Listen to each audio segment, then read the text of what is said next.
성부와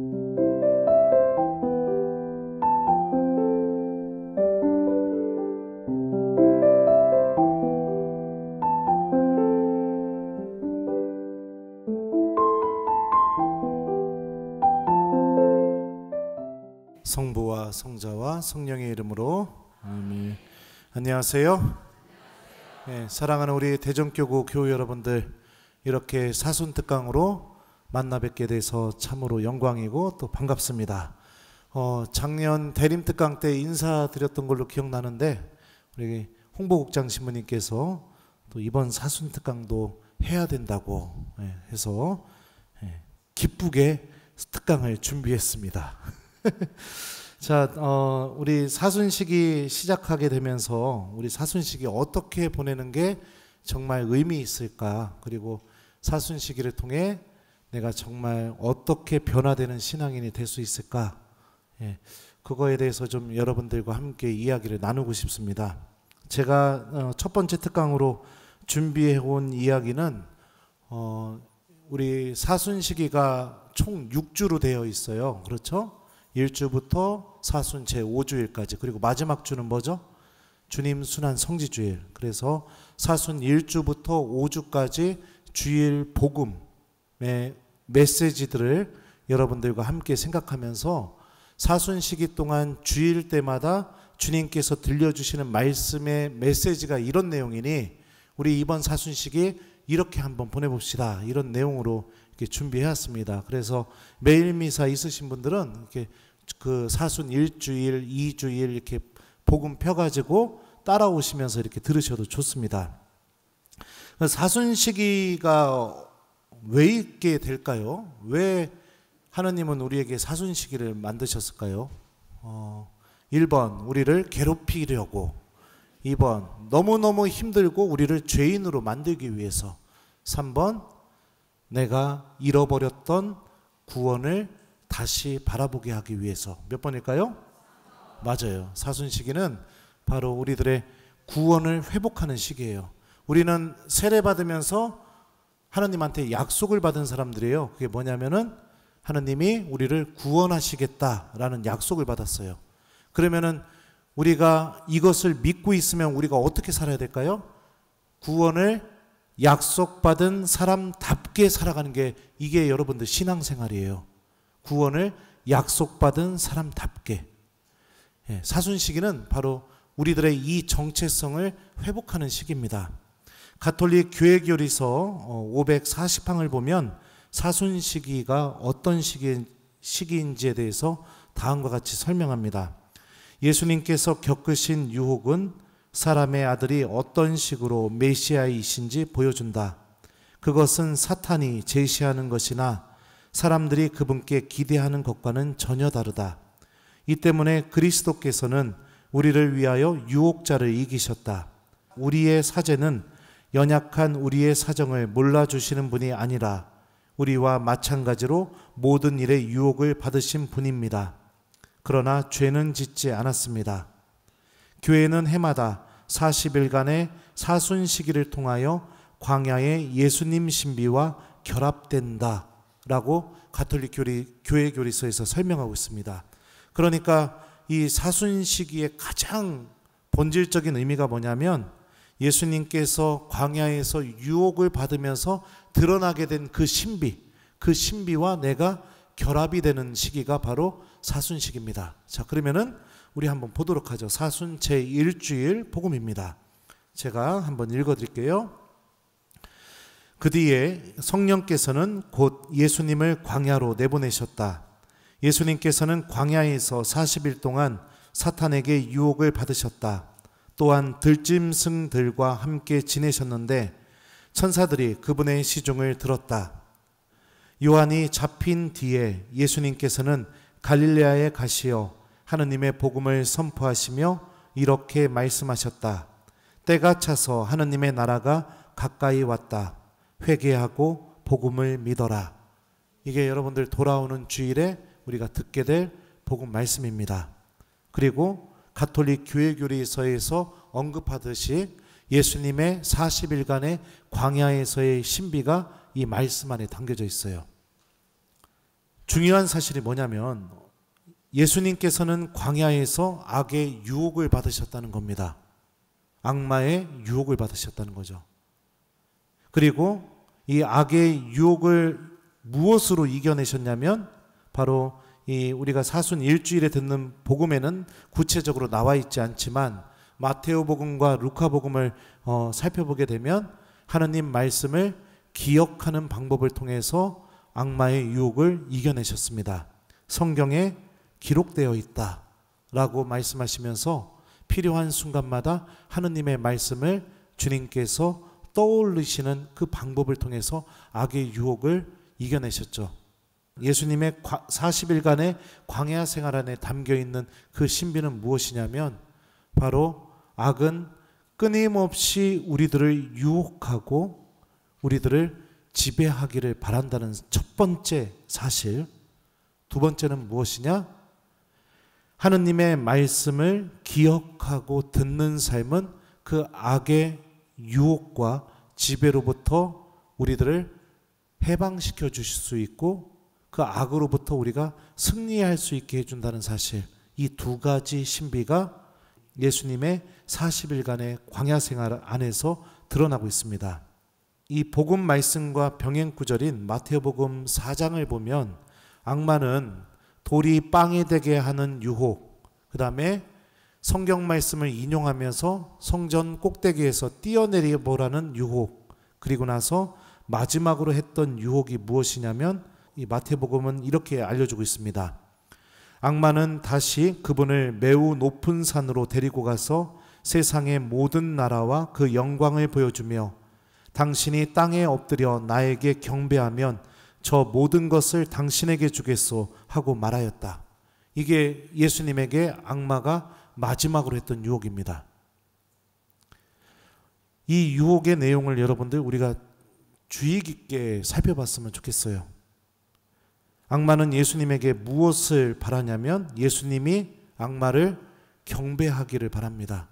경배한다는 것은 예수님의 주님이 되기를 바란다는 것을 의미합니다. 섬김의 대상이 된다는 것을 의미하죠. 그리고 그 섬김의 대상이 되기 위해서 예수님에게 무엇을 준다고 했냐면 세상의 모든 나라와 그 영광을 주겠다고 예수님에게 말하고 있습니다. 많은 교우들이 여기에 넘어지고 있습니다. 세상의 모든 나라와 그 영광, 현세적인 것들, 이것을 얻기 위해 하느님을 외면하고 주님의 말씀을 기억하는 것을 잃어버리면서 살아갑니다. 이미 우리의 아이들은 부모로부터 하느님을 믿는 법을 다 잃어버리면서 하느님 어떻게 버리는지 그렇게 배우면서 살아가고 있어요. 가장 소중한 가치가 하느님께 있다는 것을 우리 아이들은 배우지 못하고 있습니다. 그럼 어떡하죠? 부모의 욕심이 자녀의 삶 안에 투영되고 있어요. 내가 해보지 못했던 거, 내가 대학 못 나왔으니까 내 자녀는 대학 나와야 됩니다. 내가 좋은 직장 못 구했으니까 내 자녀는 좋은 직장 구해야 돼요. 내가 가난했으니까 내 자녀는 부자가 되어야 돼요. 그러면서 어떻게 해요? 하나님을 믿지 못하게 만들고 있습니다. 이게 여러분들 악이 우리들을 지배하는 대표적인 모습 중에 하나예요. 물질적인 것들, 현세적인 것들, 그런 것들 얻어내면서 하나님을 외면하는 것. 결국에는 이런 삶을 쫓다 보면 어떻게 됩니까? 어느 순간 나는 하나님을 믿고 있다고 말하지만 내 실질적인 삶의 주인은 누구냐? 바로 악마입니다. 악마. 하나님과 아무 상관없이 살아가게 만드는 모든 사고방식의 원천. 나자렛 사람 예수님, 당신께서 저희와 무슨 상관이 있습니까? 마귀가 이렇게 얘기했던 것처럼. 머리로는 하느님 계신 거 알고 있지만 내 삶의 모든 형태가 다 하느님하고 아무 상관없이 살아가는 그 상태에 머물게 됩니다. 또 오늘날 이 악이 우리들을 또 지배하는 방법이 자녀들뿐만이 아니죠. 여러 가지 물질적인 것과 건강 이런 것들을 들이대면서도 우리들을 지배합니다. 몸에 좋다고 하는 것은 다 먹어요. 몸에 좋다고 하는 것은. 그거 막 다 인터넷으로 찾아서 연구해보고 막, 예, 또 리뷰도 막 계속 읽어보고 그러면서 막 구합니다. 하지만 영원한 생명을 얻기 위해서 주님의 성체 앞에 머물고 또 하느님의 말씀을 내가 공부하고 연구하고 묵상하는 거, 이런 거는 찾아보기가 너무 힘들죠. 참 안타까운 현실이에요.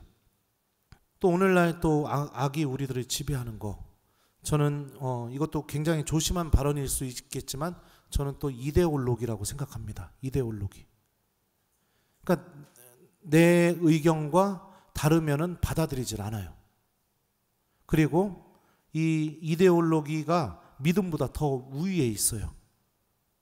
정치적인 성향이 다르면은, 예, 신부님이 복음에 입각해서 어떤 말씀을 선포했다 하더라도 그 내용이 어느 정당하고 정당의 내용과 똑같지는 않지만 그래도 좀 비슷하다면 어떻게 되느냐? 그 사제를 정치 사제라고 생각합니다. 하느님의 말씀을 전했다고 생각하지 않고 점점 갈라지고 사랑할 수 없게 만들고, 악은 이렇게 우리들을 이렇게 조금씩 지배하기 시작합니다. 또 우리들을 또 지배하는 것들이 여러 가지가 있겠죠. 예. 또 자녀들에 대한 욕심도 그렇고, 예, 물질적인 것도 그렇고, 이데올로기도 그렇고, 또 다른 것은 무엇이냐면 여러분들 용서하지 못하는 마음, 폭발적인 분노를 쏟아붓게 만드는 거. 그러니까 내가 뭔가를 이렇게 지불했으면 그거에 대해서 마땅히 대접을 받아야 된다고 그렇게 생각을 해요. 한 번은 제가 예전에 짬뽕을 한번 먹으러 갔었는데 그 짬뽕집 주인이 실수를 해가지고 그 먼저 주문한 사람한테 짬뽕을 안 주고 그 다음에 주문한 사람한테 먼저 짬뽕을 줬어요. 그러면 여러분들은 어떻게 하실 거예요? 1번, 그냥 웃으면서 기다린다. 2번, 그 주인에게 막 엄청나게 화를 내면서 항의한다. 3번, 줄 때까지 그냥 가만히 있는다. 자, 몇 번이에요? 진짜요? 이뻐라. 그 손님은 어떻게 했냐면 거기 짬뽕집에 사람들이 잔뜩 앉아 있었는데 갑자기 벌떡 일어나더니 막 저기 뭡니까 짬뽕집 주인한테 저 사람이 나보다 늦게 주문했는데 왜 저 사람 먼저 주냐고 욕이란 욕은 다 하고 거기서 그냥 나가버렸어요. 그냥 기분 나빠서 못 먹겠다고.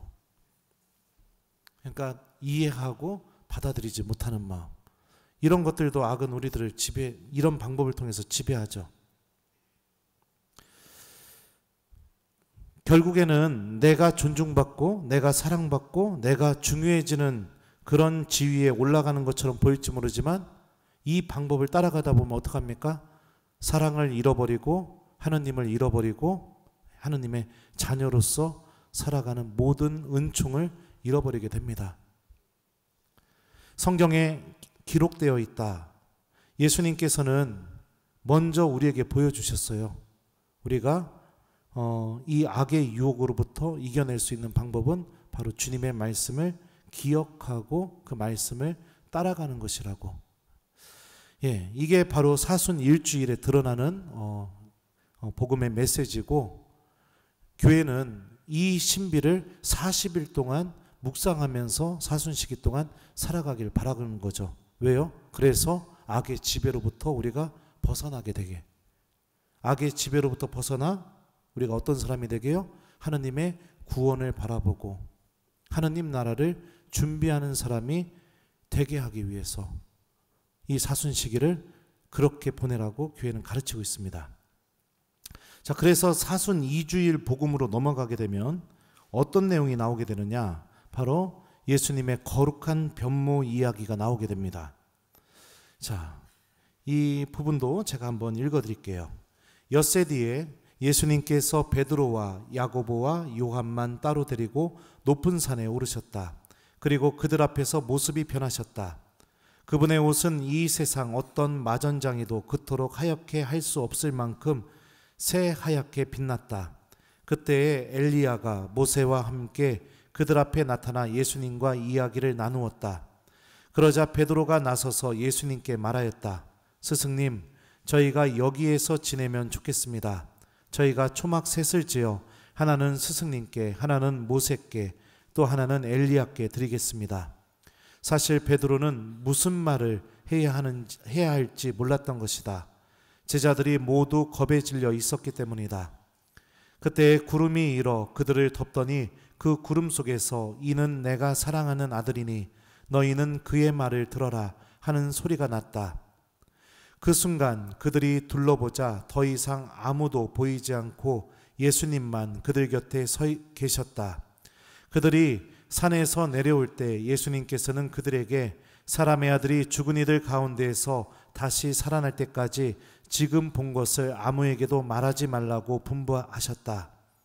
그들은 이 말씀을 지켰다. 그러나 죽은 이들 가운데에서 다시 살아난다는 것이 무슨 뜻인지 저희끼리 서로 물어보았다. 거룩한 변모 이야기인데요. 이 거룩한 변모 사건이 있기 전에 어떤 일이 있었냐면 베드로가 신앙 고백을 합니다. 그리고 신앙 고백 다음에 예수님의 첫 번째 순환예고 이야기가 나와요. 십자가에 못 박혀서 돌아가실 것이라는 그 이야기를 하죠. 그리고 나서 예수님을 어떻게 따라야 되는가, 자기 자신을 버리고 제 십자가를 지고 예수님을 따라야 된다. 이 이야기가 배열된 다음에 나오는 이야기가 거룩한 변모 이야기입니다. 근데 이 예수님의 첫 번째 순환 예고 장면을 보면 베드로가 이렇게 합니다. 예수님을 꼭 붙들고 반박하기 시작하였다. 이렇게 이런 표현을 하거든요. 그러니까 절대로 그 십자가로 향해서 가서는 안 됩니다. 주님 절대로 죽음을 선택하시면 안 됩니다. 라고 이렇게 표현하는 부분이 있어요. 근데 그러자 베드로가 예수님을 꼭 붙들고 반박하기 시작하였다. 이 표현을 그리스어 성경을 직역하면 이렇게 번역이 돼요. 그러자 베드로가 그분을 따로 데려가 그분을 꾸짖기 시작하였다. 그러니까 예수님을 따로 데리고 가서 예수님을 혼낸 거예요. 베드로가 십자가로 가지 말라고. 그러니까 예수님이 어떻게 하느냐, 이런 베드로에게 사탄아 내게서 물러가라. 너는 하느님의 일은 생각하지 않고 사람의 일만 생각하는구나 하며 꾸짖으셨다라는 내용이 이 거룩한 변모 앞에 선행하고 있습니다. 여기서 우리가 또 볼 수 있죠. 사탄은 또 어떤 마음으로 우리들을 지배하느냐, 바로 내가 주인이 되고 싶은 마음, 다시 말하면 하느님도 내 마음대로 하고 싶은 마음, 내가 원하는 대로 하느님께서 당신의 구원 계획을 펼치기를 바라는 마음, 이게 바로 악이 우리들을 지배하는 방법 중에 하나입니다. 그러니까 기도 중에 이런 기도 있죠. 예수님, 오늘부터 제가 100일 동안 열심히 미사 나가겠습니다. 그러니까 제 손주 대학 합격시켜 주세요. 예수님, 오늘부터 제가 매일 묵주기도 5단씩 100일 동안 하겠습니다. 그러니까 제 남편 승진하게 해주세요. 그러니까 내가 원하는 대로 하느님을 움직이고 싶은 마음, 이런 마음들도 다 악에서 나오는 마음들이죠. 베드로는 예수님한테 뒤지게 혼나요. 혼나고 나서, 그리고 나서 예수님이 그 다음에 보여주신 게 뭐냐면 당신이 부활하신 다음에 어떤 모습인지를 미리 제자들에게 보여주십니다. 예수님께서 영광스럽게 드러나시는 그 장면에서 성부 하느님께서 아주 이례적으로 제자들에게 이렇게 말씀하셔요. 이는 내가 사랑하는 아들이니 너희는 그의 말을 들어라. 그러니까 성부 하느님께서 정말로 바라시는 게 무엇이냐? 우리가 주님의 말씀을 듣는 삶이라는 것을 이 본문이 우리에게 알려주고 있죠. 사순시기는 여러분들 하느님이 우리에게 무엇을 바라시느냐? 바로 들음을 회복하기를 바라고 계세요. 듣는 게 왜 중요하냐면요, 내가 누군가의 말을 듣는다는 것은 그 사람과 관계를 맺는다는 것을 의미합니다. 그러니까 대화를 하는데도 들리지가 않는 경우가 있어요. 그리고 어떤 주제에 대해서 이렇게 이야기해도 전혀 들리지가 않는 경우가 있어요. 왜 안 들릴까요? 왜 안 들리냐면 나한테 중요하지 않기 때문에, 나한테 의미가 없기 때문에, 저 사람이 나하고 특별히 상관이 없기 때문에 들리지가 않는 거예요. 보통은 그렇습니다. 들리지 않는 이유는.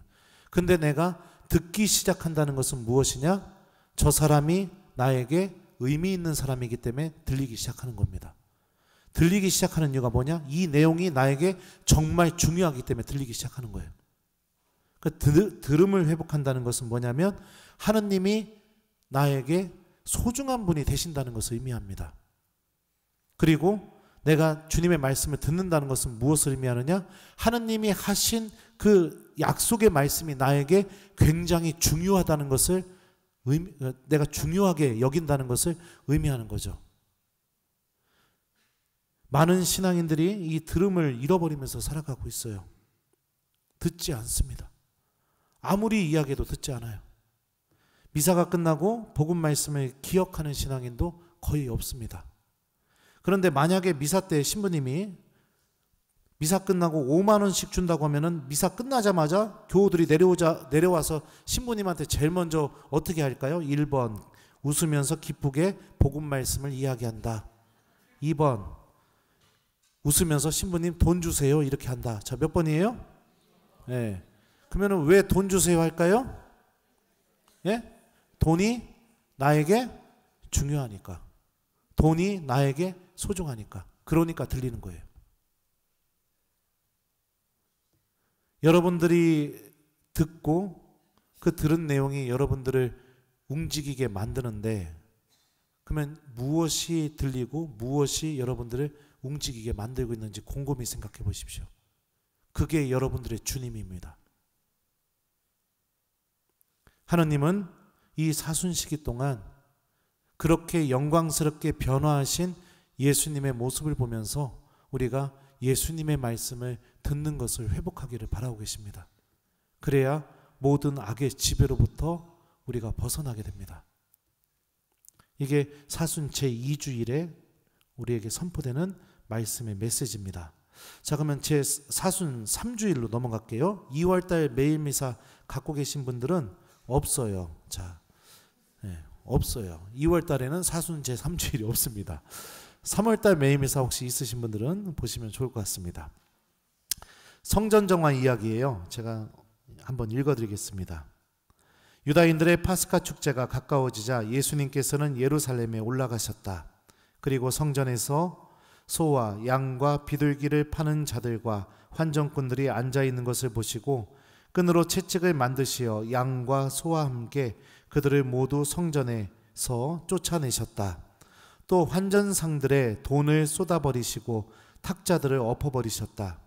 비둘기를 파는 자들에게는 이것들을 여기에서 치워라. 내 아버지의 집을 장사하는 집으로 만들지 마라 하고 이르셨다. 그러자 제자들은 당신 집에 대한 열정이 저를 집어삼킬 것입니다 라고 성경에 기록된 말씀이 생각났다. 그때 유다인들이 예수님께 당신이 이런 일을 해도 된다는 무슨 표징을 보여줄 수 있어 하고 말하였다. 그러자 예수님께서 그들에게 대답하셨다. 이 성전을 허물어라. 그러면 내가 사흘 안에 다시 세우겠다. 유다인들이 말하였다. 이 성전을 46해나 걸려 지었는데 당신이 사흘 안에 다시 세우겠다는 말이요. 그러나 그분께서 성전이라고 하신 것은 당신 몸을 두고 하신 말씀이었다. 예수님께서 죽은 이들 가운데에서 되살아나신 뒤에야 제자들은 예수님께서 이 말씀을 하신 것을 기억하고 성경과 그분께서 이르신 말씀을 믿게 되었다. 파스카 축제 때에 예수님께서 예루살렘에 계시는 동안 많은 사람이 그분께서 일으키신 표징들을 보고 그분의 이름을 믿었다. 그러나 예수님께서는 그들을 신뢰하지 않으셨다. 그분께서 모든 사람을 다 알고 계셨기 때문이다. 그분께서는 사람에 관하여 누가 증언해 드릴 필요가 없었다. 사실 예수님께서는 사람 속에 들어있는 것까지 알고 계셨다. 자, 이런 내용인데요. 성전 정화 많이 들어보셨죠? 제가 우스갯소리로 예수님 닮은 신부님 어떨까요? 하면서 이 성전정화 이야기를 많이 해줍니다. 그래서 기도 안 하는 신자들에게 가가지고 저기 뭡니까? 제 아버지의 집을 장사하는 집으로 만들지 마십시오, 자매님. 이렇게 얘기해 주는 신부님이 예수님 닮은 신부님이다 라고 이렇게 얘기했던 기억이 나요.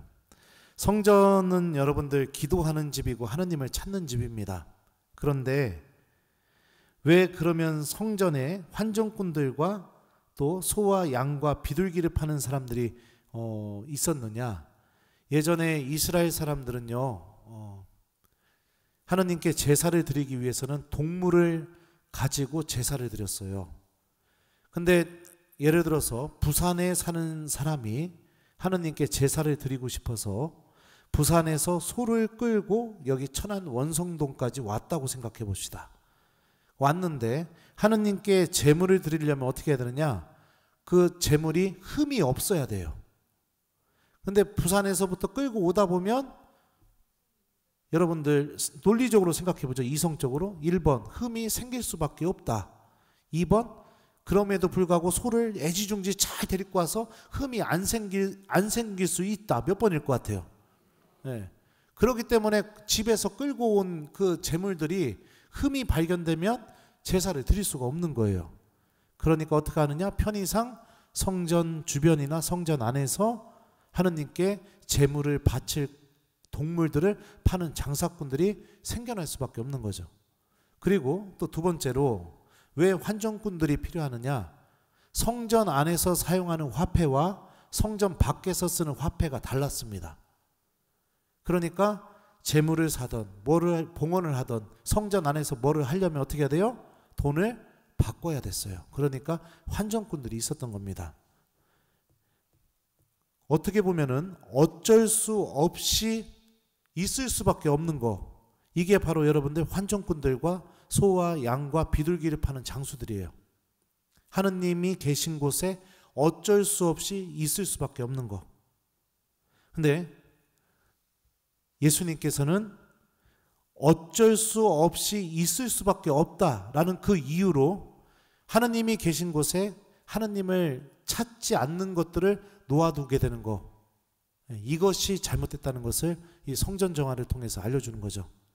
결국에는 성전 안에서 진실하게 찾아야 될 분은 하느님이고 성전 안에 계셔야 되는 유일한 분도 하느님 한 분만 계셔야 된다는 것을 이렇게 밝혀줍니다. 악은 이런 것들을 통해서도 하느님이 계실 자리를 야금야금 차지해요. 어쩔 수 없이 놓아둘 수밖에 없게. 그러니까 어쩔 수 없는 거죠. 예를 들면 뭐가 있을까요? 갑자기 자녀들이 놀러 왔어요. 그러면은 마음속에서 갈등을 느낍니다. 아, 미사 가야 되는데. 근데 애들이 막 엄마 밥 해달라고 하고 엄마 나랑 놀러 가자고 하고 엄마 미사 매일 가는데 한 번은 그냥 좀 제끼고 저랑 놀러 가요. 막 이렇게 얘기합니다. 자, 그러면은 여러분들은 마음속에서 어떤 생각이 들까요? 1번, 내 자녀를 똑바로 쳐다보고 사탄아 물러가라. 이야기를 하고 자녀들의 손목을 붙잡고 성전으로 온다. 2번, 그래 어쩔 수 없지. 그냥 그러면 고해성사 한번 보고 그냥 다음 주에 미사 가지 뭐. 그렇게 하고 자녀들과 놀러 간다. 자, 몇 번이에요? 1번이에요? 진짜요? 역시 명품 교우들입니다. 본당 신부님 누구예요? 아, 역시.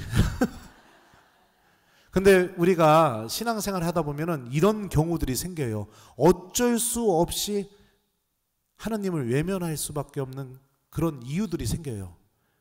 그러면서 하나님이 계셔야 할 내 마음의 장소에 그 어쩔 수 없다라는 이유로 다른 것들이 들어오기 시작하게 됩니다. 먹고 살아야 되니까 어쩔 수 없이. 내가 이거 너무너무 하고 싶으니까 어쩔 수 없이. 내가 여기 가야 되는데 여기 안 가면 사람들 앞에서 내가 체면이 말이 안 되니까 어쩔 수 없이. 그러면서 하느님이 머무셔야 할 우리들의 마음의 자리에 다른 것들이 계속해서 차지하게 되는 겁니다. 이런 식으로 악이 우리들을 하나씩 하나씩 지배하는 겁니다. 그러면 결국엔 어떻게 돼요? 기도하는 집이 장사하는 집으로 바뀌게 되는 거예요. 하느님이 계신 곳이 하느님이 잊혀진 곳으로 되어버리는 거죠. 예수님께서는 바로 우리가 이런 악의 유혹과 지배로부터 벗어나기를 바라고 계시는 거예요. 사순시기 동안에. 주님께서 정말로 계셔야 할 그 장소에 하느님을 모셔두는 신앙인이 될 수 있도록.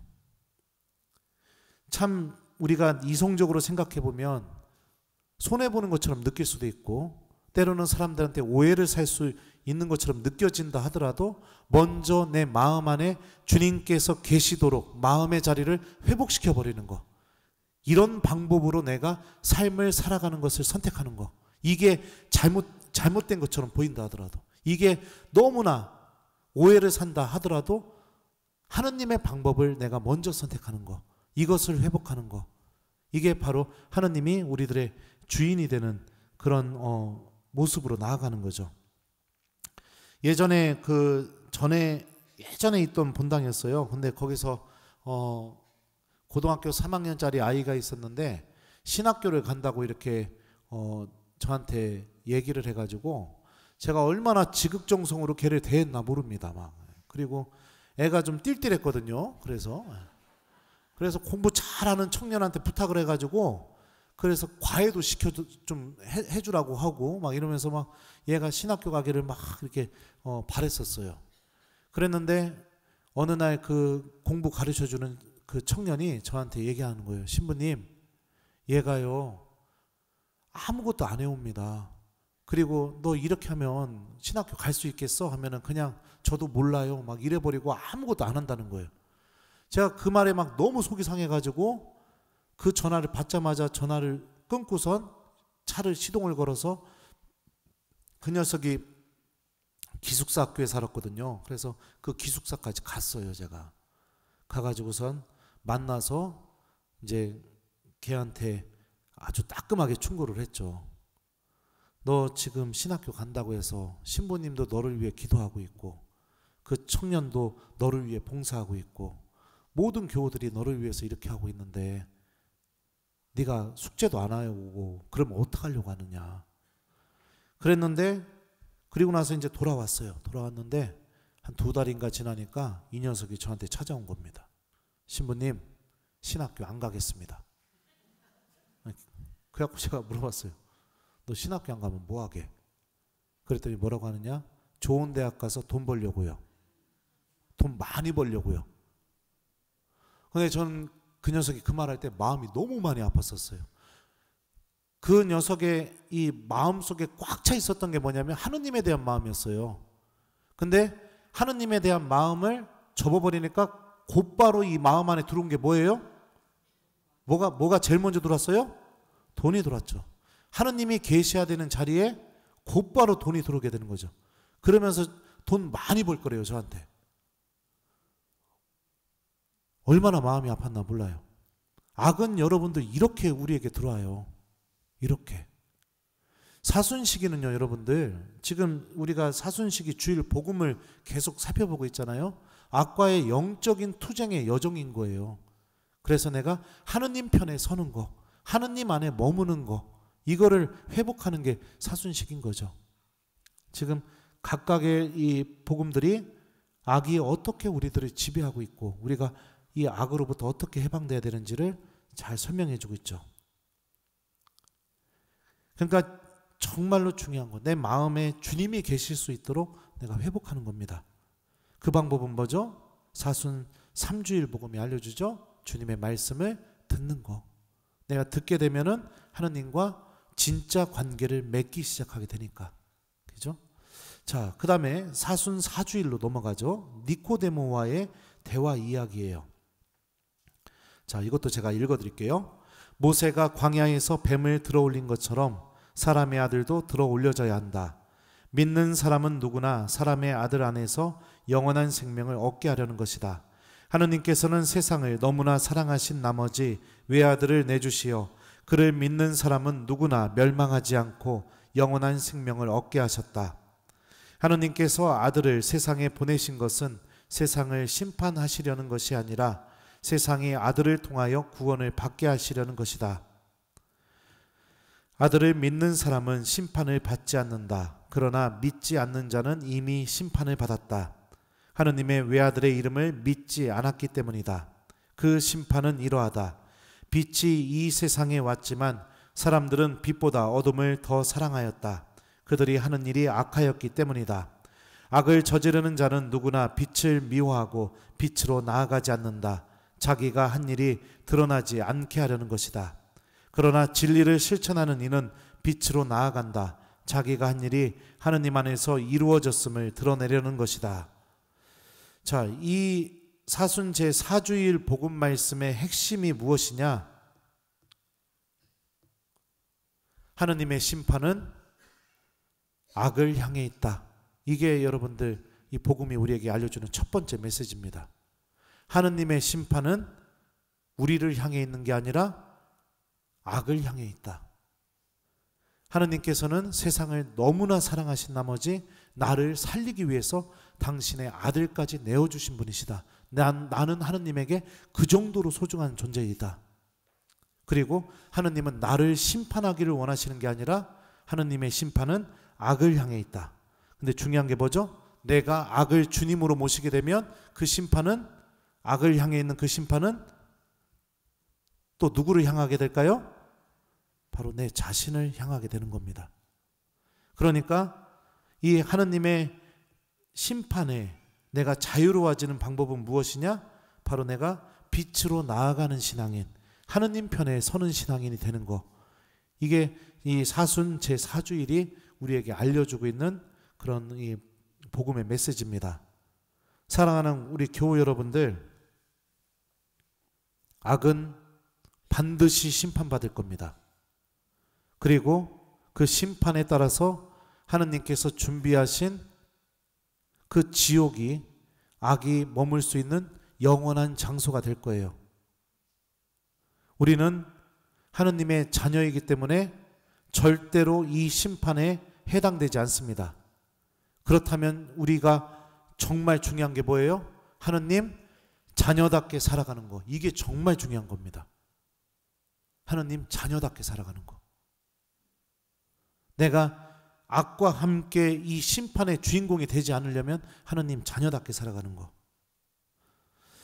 그러면 내가 악마를 주님으로 모시고 있는지 하느님을 주님으로 모시고 있는지 어떻게 알 수 있느냐? 이 복음에 나오는 말씀을 여러분들에게 한번 읽어드릴게요. 악을 저지르는 자는 누구나 빛을 미워하고 빛으로 나아가지 않는다. 자기가 한 일이 드러나지 않게 하려는 것이다.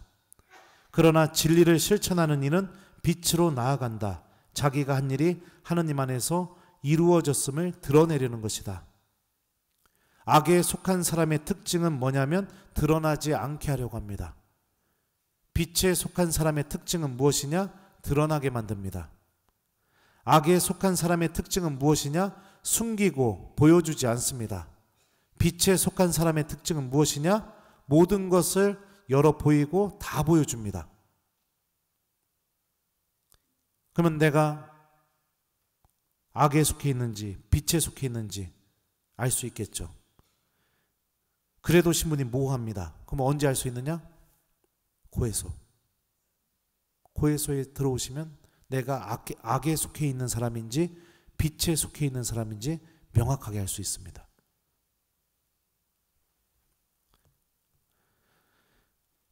하느님 편에 서는 신앙인이 되십시오. 사순시기는 이 숨기고 드러내지 않고 감추고 계속해서 어둠 속에 머물고 이런 이 악습에서 벗어나는 시기가 사순시기인 겁니다. 하나님이 나를 심판하지 않겠대요. 나 구원하겠대요. 예수님보다 더 사랑한대요.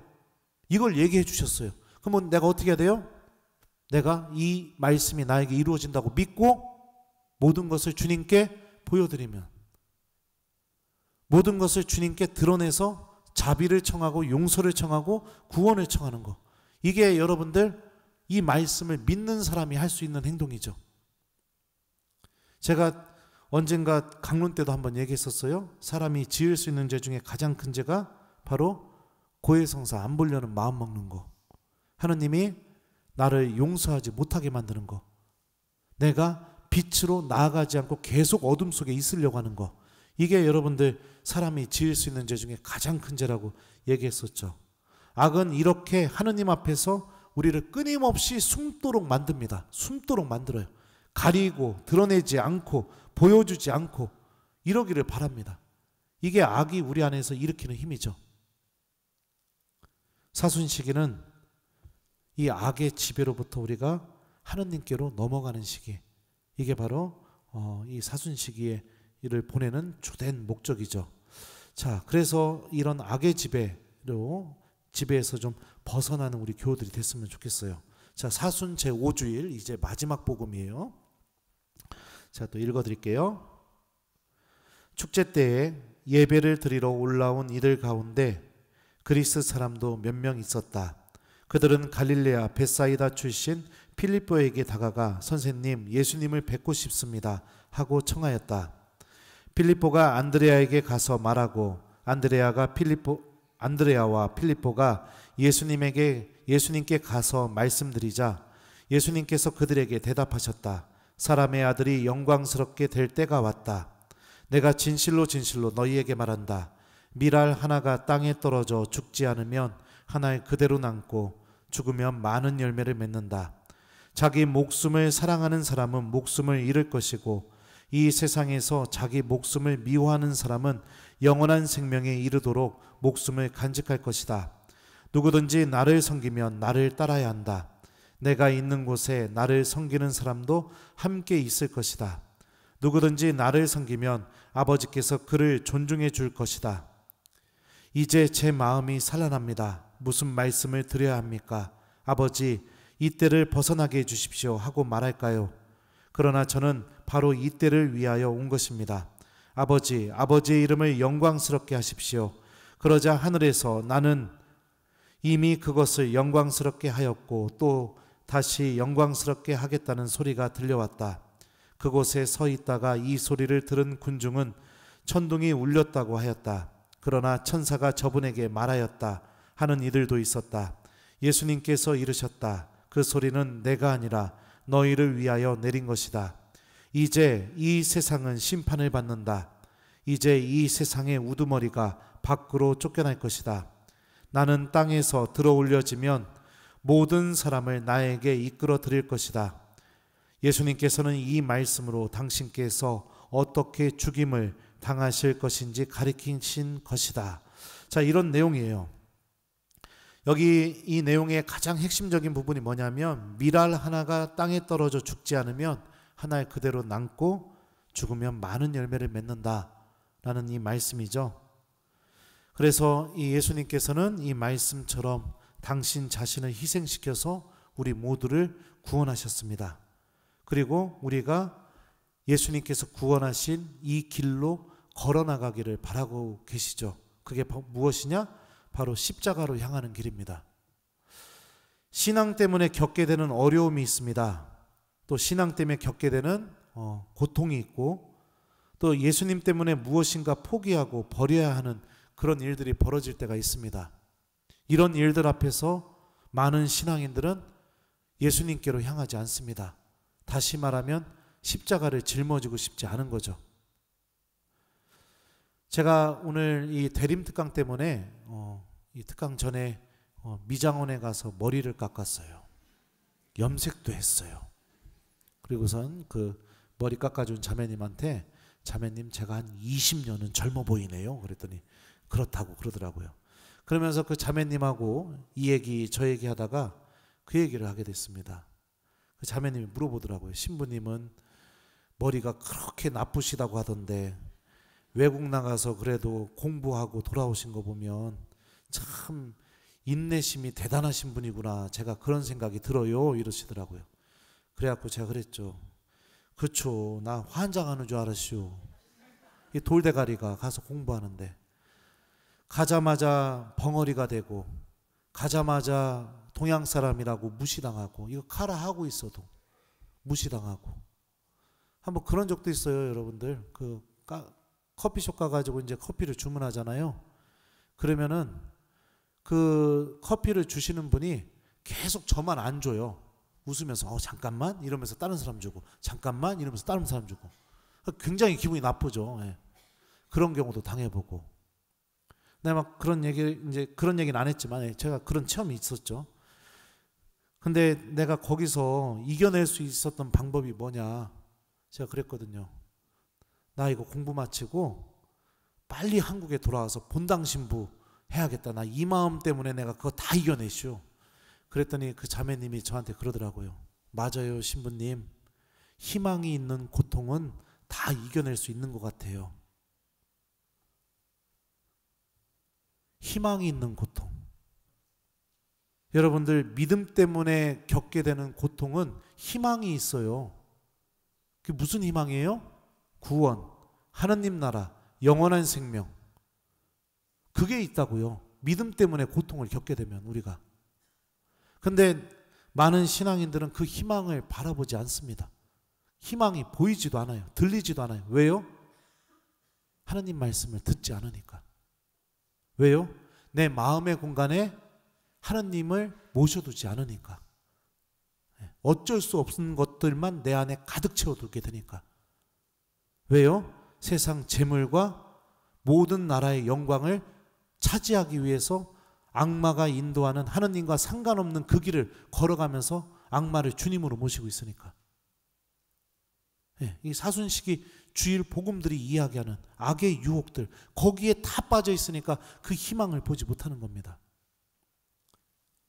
우리는 이 십자가를 통해서 여러분들 구원을 향해서 걸어나가는 사람들입니다.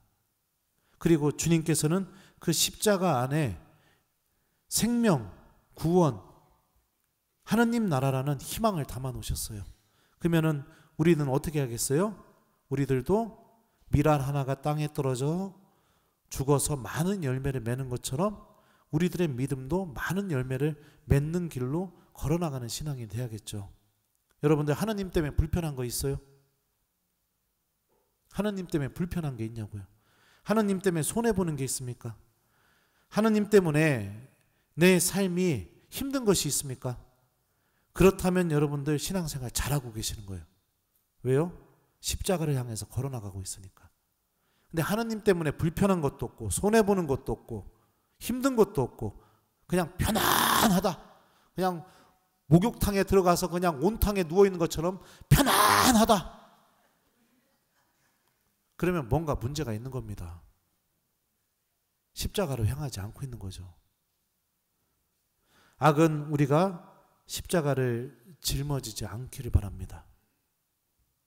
어려움이 아니라 편한 방법을 통해서 하느님의 그 은총을 얻기를 바라요. 편한 방법을 통해서. 하지만 예수님은 우리에게 분명히 말씀하시죠. 우리들도 주님을 따라야 되고 우리들도 밀알 하나가 땅에 떨어져 죽어서 많은 열매를 맺는 삶으로 걸어나가야 된다. 누구든지 나를 섬기려면 나를 따라야 한다. 내가 있는 곳에 나를 섬기는 사람도 함께 있을 것이다. 누구든지 나를 섬기면 아버지께서 그를 존중해 줄 것이다. 이게 예수님이 우리에게 하신 말씀이죠. 그러니까 사순시기는 바로 우리가 예수님을 따라가는 마음을 회복하는 시기. 신앙 때문에 어려움이 있고 힘든 일이 있을 때마다 그럼에도 불구하고 그 희망, 하느님이 그 어려움 안에 담아놓으신 희망을 바라보면서 묵묵히 예수님을 따라가는 시기, 따라가는 마음을 회복하는 시기, 바로 이게 여러분들 사순시기를 우리가 보낼 때 꼭 회복해야 될 것입니다. 조금만 기분 나쁘면 어떨까요? 신부님한테 조금만 기분 나쁜 일이 벌어지게 되면, 또 주변 교우들한테 상처받게 되면 어떻게 될까요? 그리고 또 수녀님이나 본당 봉사자들한테 내가 무시당하면 어떻게 될까요? 어떤 마음이 들까요? 1번, 그럼에도 불구하고 나는 믿음을 끝까지 지킬 것이다. 2번, 기분 나빠서 성당 안 나가. 나 저 신부님 갈 때까지 성당 안 나가. 이런 마음이 든다. 3번, 신부님, 저는 원래 아무 생각이 없었던 사람입니다. 자, 몇 번이에요? 어디 본당이에요? 맞아요, 여러분들. 믿음은 지키는 것이에요. 지키는 거.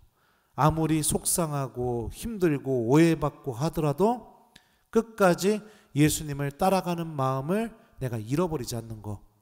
이게 여러분들 진짜 믿음의 모습인 거죠. 사순시기는 우리가 이 모습을 다시 회복하는 거예요. 많은 신앙인들은 사순시기가 시작되면 우울하다고 합니다. 그리고 이제 사순시기가 시작되면 힘들고 어려워진다고 생각을 해요. 하지만 여러분들, 하느님께서는 이 시기를 통해서 우리들을 살리기를 원하십니다. 내 영혼이 주님의 말씀을 듣는 은총이 주어지길 바라고, 내 마음의 모든 공간 안에 하느님이 계시는 것을 회복하기를 바라고, 내가 예수님을 따라서 아무리 힘들더라도 예수님을 따라가는 그 마음을 갖는 신앙인이 되기를 바라고 계시고, 그리고 내가 하느님 편에 서서 그 악이 우리들을 유혹하는 감추고 드러내고 보여주지 않고 주님께 용서를 청하지 않는 그런 잘못된 그 어둠에서 나오기를 바라고 계시고, 이게 하느님께서 사순시기 동안 우리들 안에서 일으켜 주실 은총들이에요. 이 사순시기, 사순 제1주일부터 5주일까지 선포되는 이 복음 말씀이 전해주는 이 메시지를 여러분들 잘 기억하면서 이번 사순시기는 좀 특별하게 좀 보냈으면 좋겠습니다. 이 시기가 나를 살리는 시기, 이 시기가 나의 믿음이 하느님을 바라볼 수 있는 능력을 소유할 수 있게 되는 시기, 이 시기가 예수님을 다른 것과 바꾸지 않는, 그 정도로 내가 예수님을 소중하게 여길 수 있는 그런 마음을 회복할 수 있는 시기, 그런 시기를 이렇게 보냈으면 좋겠어요. 그러면은 이 모든 것을 얻을 수 있는 방법이 무엇이냐? 들음입니다. 들으시면 돼요. 그러니까 다른 어떤 시기보다도 사순시기 때는요, 하느님의 말씀 잘 들으시면 됩니다. 잘 듣는다는 게 뭐냐? 기억하는 것을 의미해요. 머릿속에 남는 것을 의미합니다. 그러면은 그렇죠. 일부러 막 그러면 신분이 외워가지고 남겨야 되느냐? 아니에요. 그거는 여러분들 억지로 그렇게 할 필요가 없어요. 그러면 어떻게 하면 잘 들릴까요? 어떻게 하면? 사랑하게 되면 잘 들려요. 사랑하게 되면. 네. 그냥 지나가는 말도 가슴 속에 남게 돼요. 사랑하게 되면. 그러면 신부님, 하나님은 어떻게 사랑해야 될까요? 제가 방법 예전에 알려줬던 걸로 기억나는데, 어떻게 해야 돼요? 자주 만나면 돼요. 자주 만나다 보면 좋아지고, 좋아지다 보면 따로 만나고 싶고, 따로 만나다 보면은 사랑하게 되고, 사랑하다 보면 어떻게 해요? 들리게 돼 있어요. 예. 제가 중고등학교 때 그 어떤 여학생이 처음 보는 순간 얼굴에서 빛이 나더라고요. 막 보는 순간, 와, 쟤 너무 이쁘다. 그러니까 애들이 모이는 자리가 이제 연락이 올 거 아니에요. 야, 저기 며칠 날 우리 모여서 뭐 하자. 이렇게 친구들이 연락이 오면은 제가 물어봤어요. 야, 걔도 오냐? 와. 그러면 갔고, 야, 걔 오냐? 안 온다고 하면 안 가고 그랬어요. 그러다 보니까 그 아이랑 이렇게 단둘이 뭐 이렇게 몇 번 얘기도 하게 되고, 이러다 보니까 그다음부터 어떤 마음이 드느냐? 따로 만나고 싶어지는 거예요. 그래가지고 여러 가지 핑계를 들어가지고선 찻집에서 또 따로 한번 만났습니다. 왜? 그러다 보니까 좋아지게 되고, 그러다 보니까 계속 이렇게 같이 있게 되다 결국에는 사귀게 되었죠. 그리고 나서 지나가면서 저한테 그 쇼윈도에 있는 곰인형 보면서, 와, 오빠 저 곰인형 참 이쁘다. 그리고선 그냥 내가, 야, 사줄까? 했더니, 아이, 됐어. 뭘 이걸 사줘.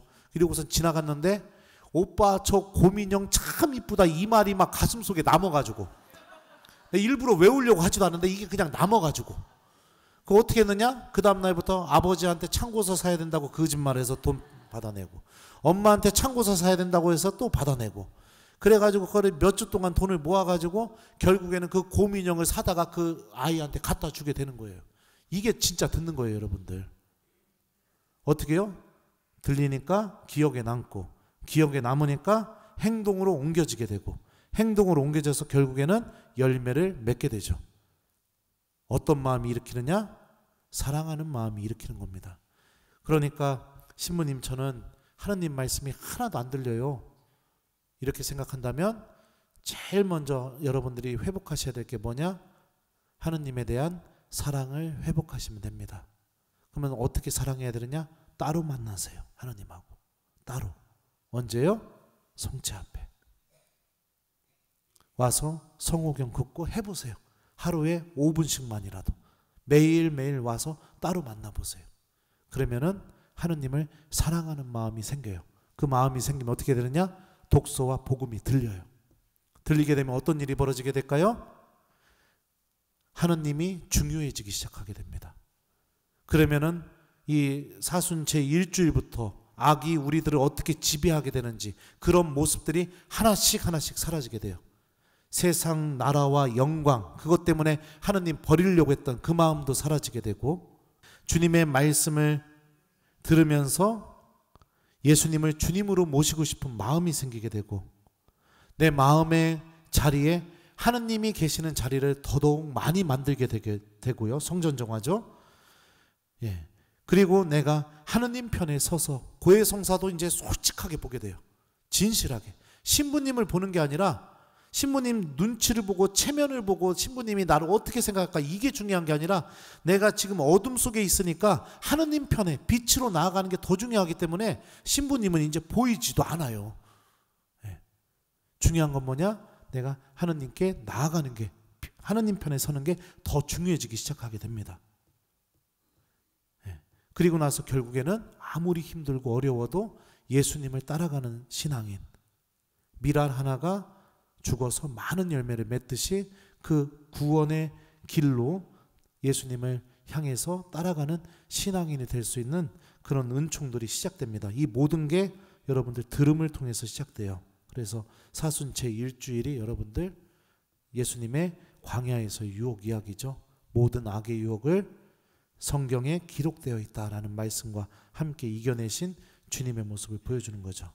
사순 시기는 여러분들 나를 살리는 시기가 되어야 된다. 그리고 악의 지배로부터 벗어나는 시기가 되어야 된다.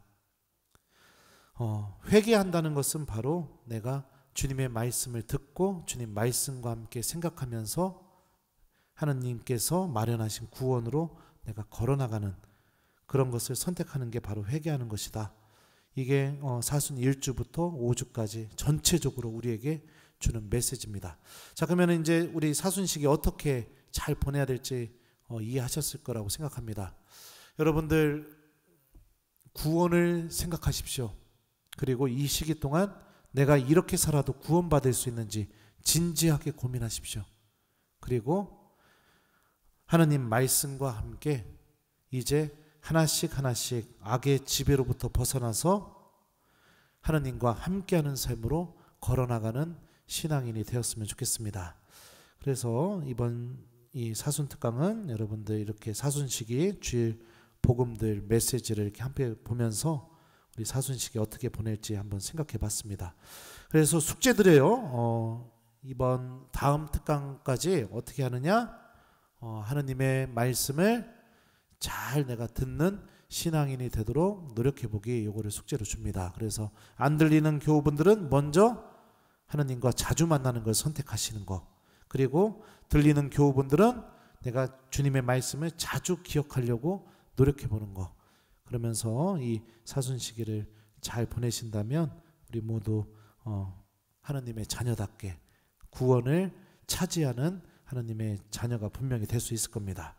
자, 그러면은 지금까지 부족한 강의 들어주셔서 진심으로 감사합니다. 그리고 여러분들 다음 특강 때도 또 이렇게 만났으면 좋겠습니다. 강복 줄게요. 성부와 성자와 성령의 이름으로 주님께서 여러분과 함께